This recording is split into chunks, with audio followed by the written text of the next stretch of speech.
Hello, everyone, and welcome once again to Quad Radio as we continue here in the early part of 2014. This is our third show of the 2014 preseason, and today we are going to be talking with one of the off-road greats from the utility class, a man that has, had some heights and he's had some lows, but for one thing's for sure, he's certainly still in love with off-road racing. We're talking about the man, the myth, the legend, the 399, Mr. Rick Cecco. How's it going, buddy?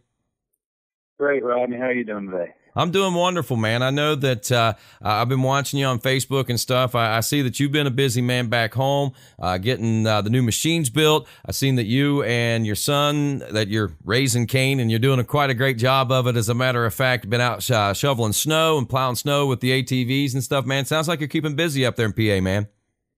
Yeah, we've been. I mean, this has been one of those winters where, back through the last years, I can always remember saying, "What's that winters like we did when we had a kid?" Well, we got it now, and now I'm wishing that we didn't. But it's all good. My son Cain is enjoying it, and kind of getting to do things that I used to do with my father. Plowing snow and playing outside, and enjoying the winter beyond just it's something about it where when there's snow outside, it gets you outside a little bit better than if it's just plain cold out. And you're huddled inside because really, what do you want to do outside in the cold? Well, with the snow, we kind of, find something more to do.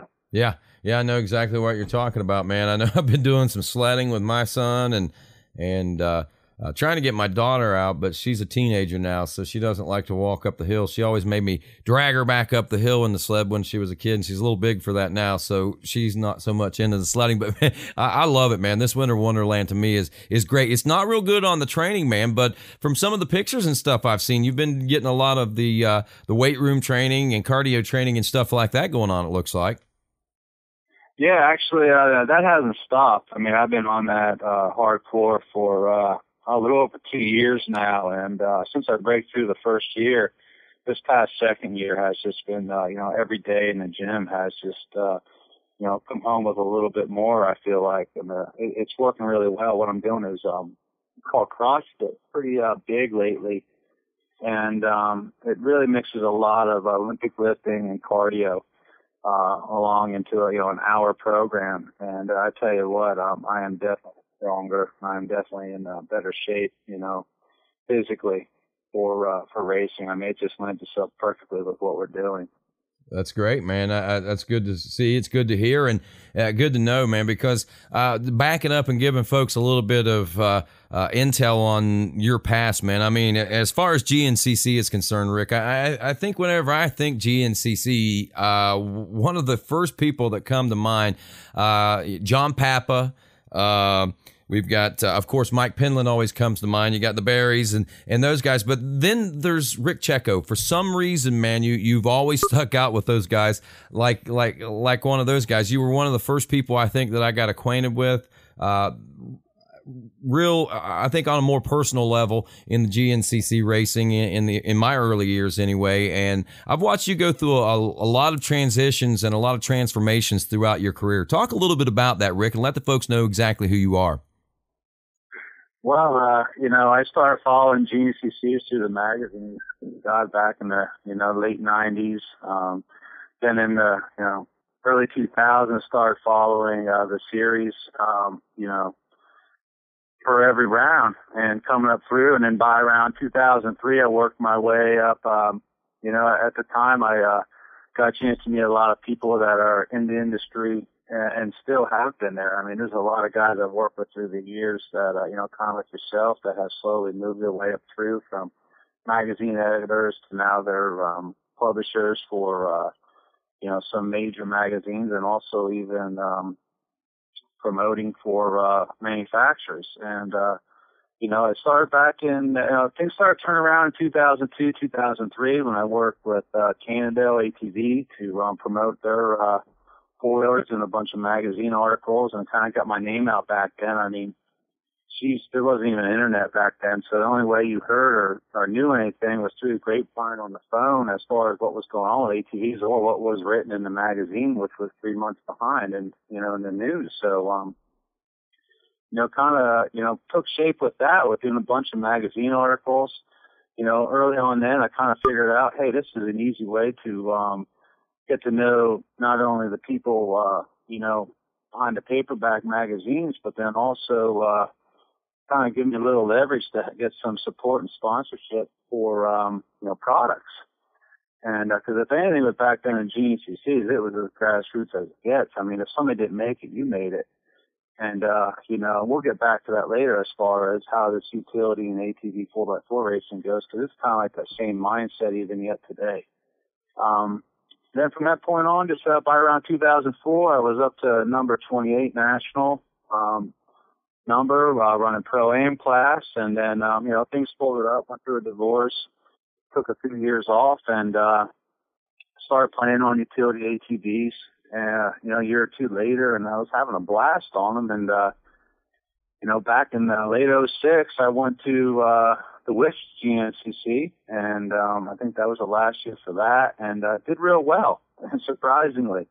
And then after that, we followed our way up to Unadilla and did a bunch more. And then by then I caught the eye of Can-Am, Delton Dalton from Can-Am, and he offered me a ride for a 2007 series, and all of a sudden, wham, went from grassroots to doing pretty well to nothing, back to, driving to the races with my gear bag, and had a full-time mechanic, wrenching on my four-wheeler, washing it. All I was doing was being a jockey. I didn't even have to turn a wrench. I was astounded. I could not believe it.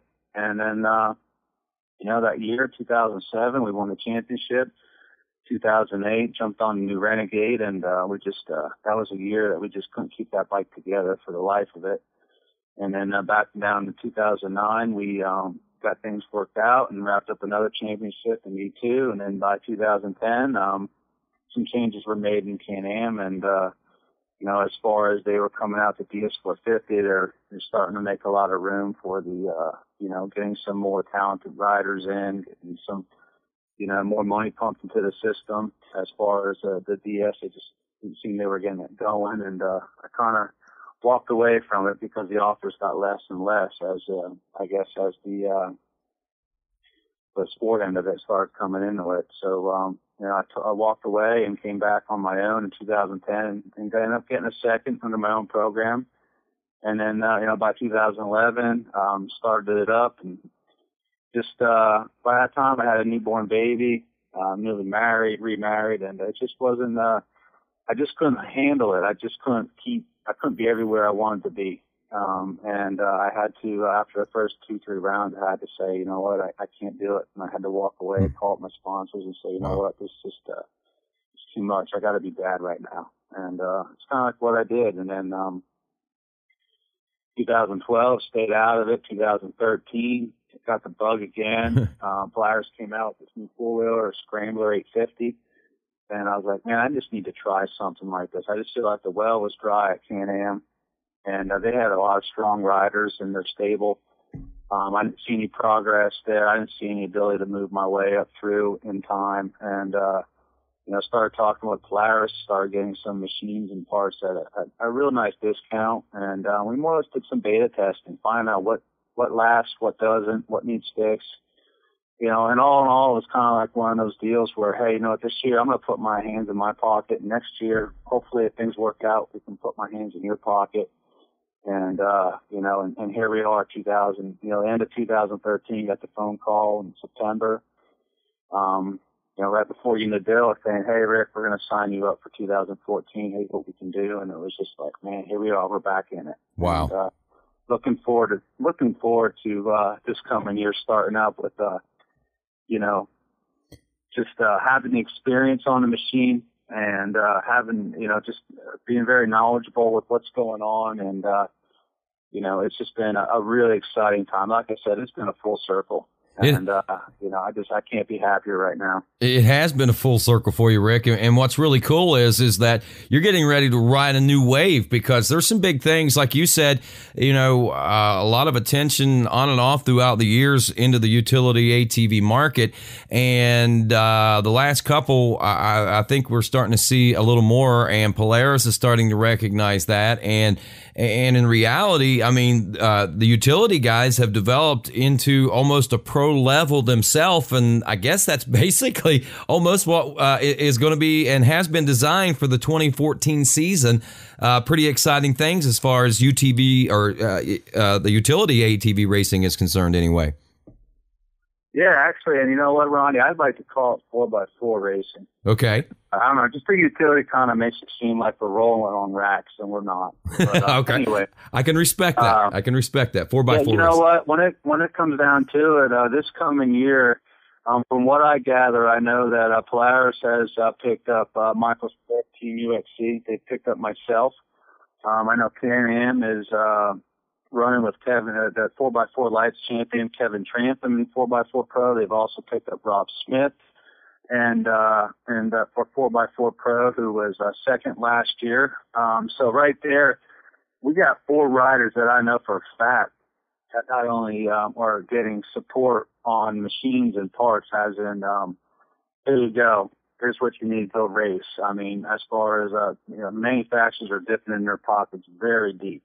And now, granted, I don't know of anybody that's actually making a living off of this, but they're definitely not spending their money on it, which is a good thing. Right. And, I can't think of one pro than Walker Fowler that has that scenario in the XC1. Wow. And, I could be wrong. Maybe there's 1 or 2 more, but I really don't know. I think we, as far as 4x4 Pro and support out there, it's definitely, I've made the switch and, from Pro-Am to 4x4, and I could not be happier. Wow. You know what I mean? Yeah. And I hope that I hope it grows. I hope maybe some of the current XC2 and XC1 guys that may be just getting tired of battling that ever so I don't know magic sponsor that's going to call. You know what I mean? Yeah. I think now it's time to make a switch, and I would welcome every single one of them. Because it only is going to make it more. I'd like to see a sport grow, and anything I can do to make that happen, I'm willing to. Well, I can tell you, I mean, from a manufacturer standpoint, I mean, that seems like the logical place to go. Unfortunately, for the sport ATV racer,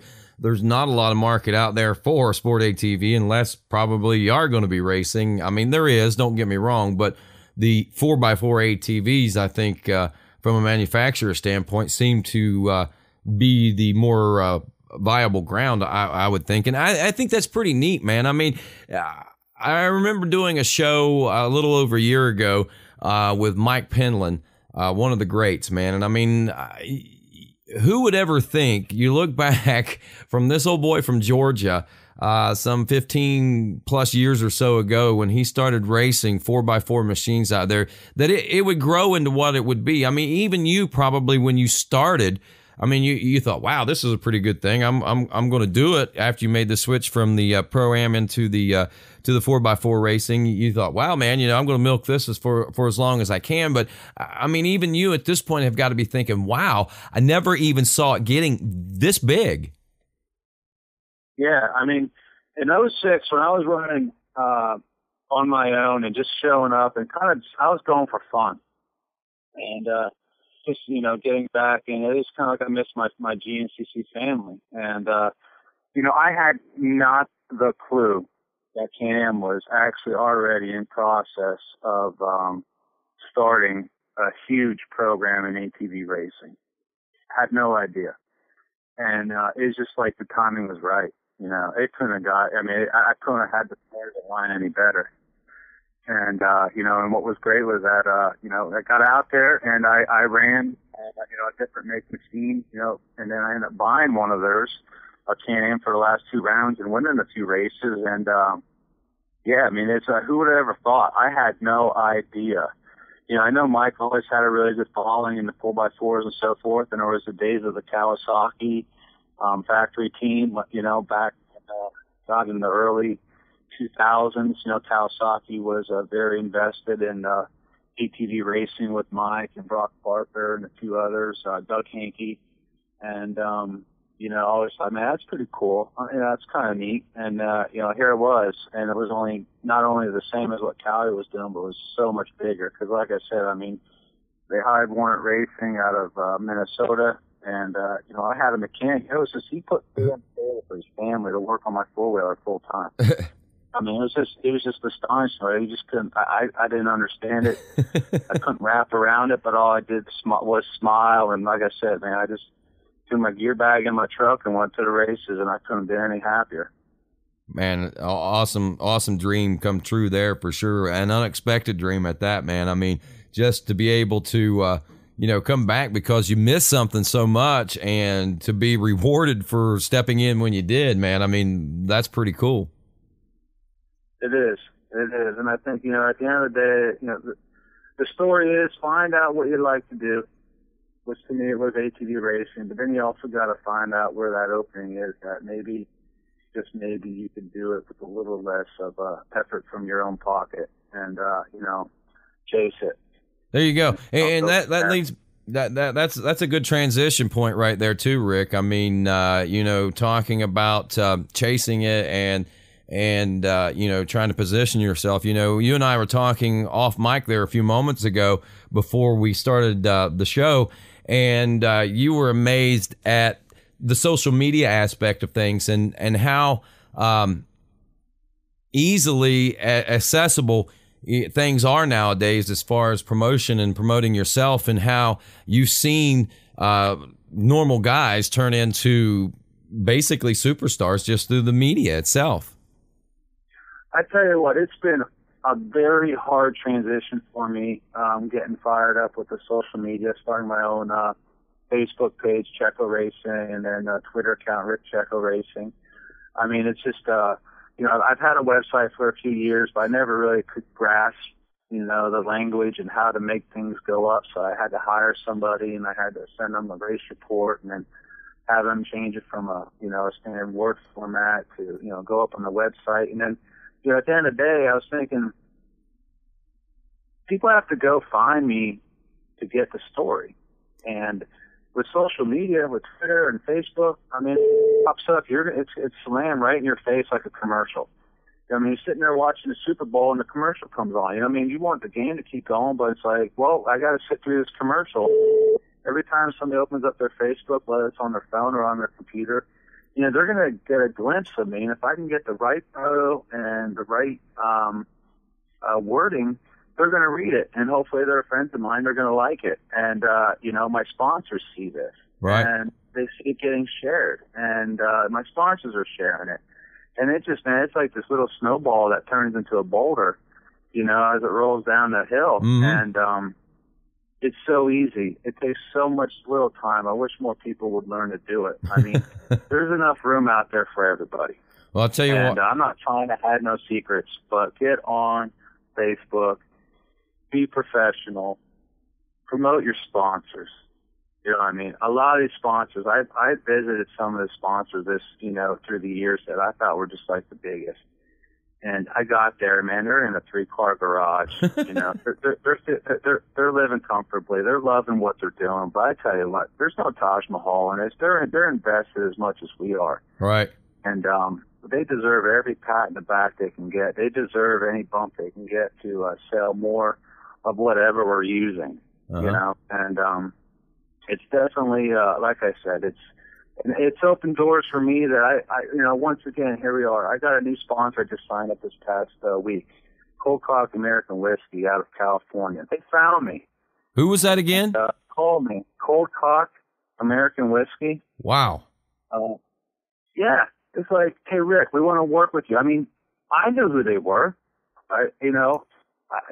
They're a new whiskey that's coming out throughout the United States. They're up in New Jersey, New York. They have about 6 or 7 states that they're available now, but they will be in all the states, as they get passed through the liquor boards. But, I know from them I'm friends with Sam Rogers, on Facebook.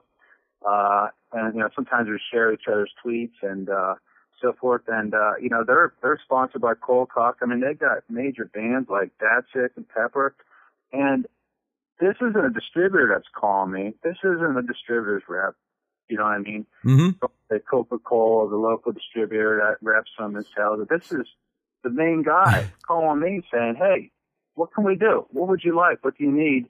We want to be a part of GNCC Racing. We hear from our other friends that this is big, and I tell you what, we kind of like what you're doing. You are doing what we're looking for, and that's, promoting your sponsors. And I was like, oh my God, I could not believe it. I thought I was getting pranked. It was like, if it was April, I would have figured it was April Fool's. And, we came up with an amazing program, and they are behind me 100%. And I could not be happier. It was just like icing on the cake. Getting Polaris has been huge. Wow, Rick. That's And what's been great about with Polaris, and now rolling with somebody like Colcock that's out there, that they're not only going to promote me through motorsports racing, but then also all the other outlets. I mean, as far as GQ magazine, anywhere that they do advertising, we're going to be popping up. And hopefully the GNCC.com logo is on, is exposed in those advertisements, and it's just going to hopefully benefit everybody. Exactly. So, and with that comes, as always, is something that, a lot of people might not understand, is the piggyback marketing. I mean, if I get Maxxis, if I get Polaris, if I get somebody to run my, a picture of me, and it's got, ATV 4-play decals available, DP brakes, Moose Off-Road is shown in there. I mean, they're all just benefiting from me doing my work and promoting them. Right. And it's just awesome. I mean, it's just how the system works. It's definitely, the only place to go is up. That's for sure. Yeah, for sure. All you got to do is you got to do a tweet. You got to do a post. You got to spend 15 minutes on putting something together. And I tell you what, it'll pay off dividends. I think so. And I think, man, you're one of the most passionate about this sport. You're out there for all the right reasons. And I think you're going to be rewarded for it. And I am just so happy and so stoked for the programs that you're putting together right now. The Cold Cock whiskey, and the Polaris ride, and everything that combines with that, man. I mean, it is just amazing. And I'm super excited about this new 4x4 XC1 Pro class that they've got that's going to be showcased in the morning. I can't wait to see the talent that is showcased there, the battles that are going to shape up. I mean, I think that what we've seen in the past is only a tip of the iceberg of what 4x4 racing has seen, man. Oh, this is the year. I mean, this is what a lot of people have been waiting for. This is when reality, comes straight to the starting line and results are the results. I mean, overalls are overalls, but at the end of the day, you can ask any XC1, XC2 Pro, there's a difference between first row and second row, even at the time difference, Mm-hmm. You've got a comfortable lead in the class that you're rolling in. You can run smoother, but if you're fighting for that corner to protect your line every single corner of the track, sometimes you are going faster, but most of the time you're going slower. And this coming year, we're going to have the best 4x4 racers all on the same line, something that everybody's dreamed of, something I've thought of, something I've always wanted. Yeah. And we got, I don't know, with the 4x4 classes that we've had in the past, from 4x4 lights to 4x4 limited, we've had 4x4 open, we've had U2. We have, I don't know, at least 10, 15 championships total out of, all the top guys that's going to be on that line in Florida. Wow. Mike Swift has got a ton. You got Kevin Trantham that's got a ton. Hopefully Brian Buchanan comes back. Wow. And then we got a lot of up-and-coming guys that are they're starting to nip on our heels. I got to do this myself, but I tell you what, I got to tip my hat. You got guys like Jordan Phillips that all of a sudden are there. Yeah. Every single corner. You're not shaking them. Zach Sikowski, if he's healthy, is there. You're not shaking him. And it's just going to be, one of those years where you're just not sure who's going to win the race, And in the past, it seemed like the class has always had one or two really good guys and about 4 or 5 average guys. And if one of the top guys was out, the other guy was just cruising in. Where with this one here, you might have guys drop out, and you're still going to be bar banging all the way to the finish line. I can't wait. And I tell you what, I think it's going to be extremely exciting racing this year. Extremely exciting. I think you're absolutely right, Rick, and I can't wait to see it all unfold. It comes up a little less than a month from now. What is that, March March 8th and 9th. 8th. Yep, March 8th. March 8th. March 8th for you guys. Yep. 8th. Yep. We're going to be roaring off the line, and it's just going to be like, this whole past winter is just going to all come down to, eating some dust in the Florida sand and seeing who survives it at the end. I can't wait. I can't either. Rick, it's good talking to you, man. And is there anything else that you'd like to pass along to the folks Hey, in if I could, I would just love to, say thanks to all my sponsors out there. I just, give me 30 seconds here to kind of say thanks. And, I got a lot of new people. I got some that I've had since 2000, early 2000s when it all started. So, if I could just give them a moment, then I'll let you go, Rodney. All right. First, I'd like to thank my wife, Danny, and son, Kane, for all their support. It's just been amazing. We, without family, it's just about impossible to do. Same as without sponsors. But, at the end of the day, when the racing's over, family got left. I'd like to thank Polaris, ATV. Thanks for all your support this year. I'm really looking forward to representing you guys. Big Gun Exhaust, been with them for years. Thanks. Custom Access Shocks. These guys are at the track, at every race. Thanks, Mike and Steve. Moose Off-Road, same deal. Always at the track. New sponsor, Kaiser Wheels. Got some sick-ass American-made wheels on the four-wheeler this year. DP Brakes. Sponsor for years. Maxxis Tires, welcome back. I can't thank them enough for coming back. I won almost all my championships with those guys, and this year, I made the switch. I'm back with them. I'm looking forward to them and the trackside support. Ricochet Skids, the best in the business. Power Med, same deal. Awesome handguards. STM Power Sports, they got some really awesome CVT clutches. These guys are very well known in the 4x4 and the side-by-side world as far as clutch systems. Fastco for the bars, Super AT axles, outerwears. Everybody knows what outerwears is for. You can't go without them. Canon Engineering, awesome filtration for the foil and air. And then Spider Grips, All Balls. All Balls has just got everything you need as far as your pivot points, bearings needed to keep the foil running tight. Lock Speed Effects. Handlebar risers, ATV foreplay. Tom from ATV foreplay I met last year. I gotta say, what a super cool guy. Out of Ohio. I've always thought of him as an MX guy, and I come to find out they've been following the GNCCs for 2 years respectively. They still go MX racing, but he's been 100% GNCC, and he says that he just loves it. As soon as they came to a few, they're like, man, this is what I want to do, and they're doing a suspension this year as far as A-arms and so forth, and I tell you, this stuff is just absolutely amazing. And I can't thank him enough. I'm really excited to be working with him. Bikes, Trikes, and Quads, Sloanville, New York company, really awesome, big time. They got the salvage yard, Rodney, of acres of four-wheelers. So, if you need a used part, call these guys up. I didn't think it existed, but they really do. And awesome company. Vanilla Gorilla Racing, some crazy dude down in North Carolina, kind of shaking up the ATV world right now with some skid plates and graphics and, just about everything. He's been a huge help.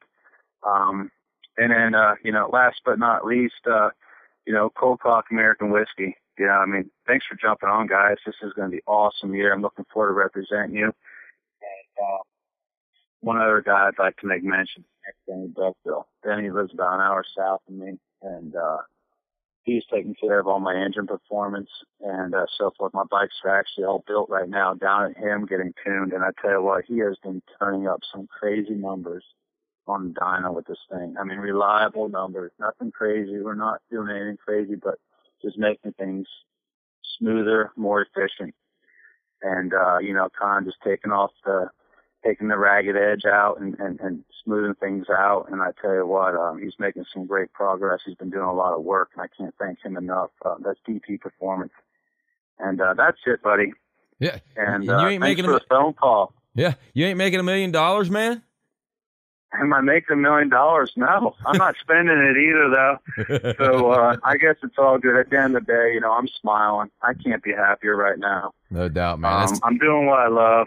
I don't think I'm making a red cent. I'm pretty sure I'm paying a little bit in at the end. But I tell you what, I won't trade it for the world. This is my hobby. This is what I do. I mean, I'm not out there doing it for fun, unfortunately. I mean, if this kind of money, this kind of program invested, I'm out there to win races. I'll smile after the race, but, you know, we're trying to keep our head down, and we're not out there to do laps and just show up at the track because I got nothing better to do. I'm showing up if I want to win. I know I can win, and looking forward to celebrating this, you know, at the pits. I know I'll be glad to see you there, Rodney. Hopefully we'll be doing a shot of cold cock at the end and saying that was a good one. Thank you. Amen. Amen, man. We'll maybe we can do that at the end of nearly every race. Then how's that sound? That's what I'm talking about. All right, Rick. It's been a joy and a pleasure talking with you, brother. I wish you all the luck in the world, and I can't wait to see what this new 4x4 XC1 class is all about and how it all shapes up, man. I look forward to seeing you in Florida as well, man. All right, buddy. We'll see you soon. All righty. That's Rick Cecco. I'm Rodney Tomlin. This is Quad Radio.